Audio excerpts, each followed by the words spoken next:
بسم اللہ الرحمن الرحیم۔ السلام علیکم۔ نماز کے بعد یہ دعائیں پڑھنے کا اہتمام کیجیے۔ ہر پریشانی ختم ہوگی، ہر دعا قبول ہوگی انشاءاللہ۔ دعائیں یہ ہیں: رب اغفر لی ذنوبی انہ لا یغفر الذنوب غیرک، لا الہ الا اللہ وحدہ لا شریک لہ، لہ الملک وَلَهُ الْحَمْدُ وَهُوَ عَلَى كُلِّ شَيْءٍ قَدِيرٌ۔ سبحان اللہ وبحمدہ، سبحان اللہ العظیم۔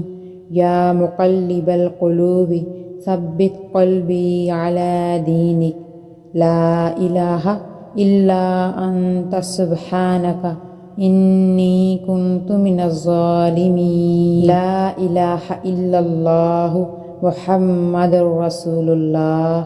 ان دعاؤں کو ہر نماز کے بعد لازمی پڑھیں، انشاءاللہ آپ کی تمام پریشانیاں اور مشکلات دور ہو جائیں گی۔ اللہ پاک سے دعا ہے کہ اللہ پاک ہم سب کو عمل کرنے کی توفیق عطا فرمائے، آمین۔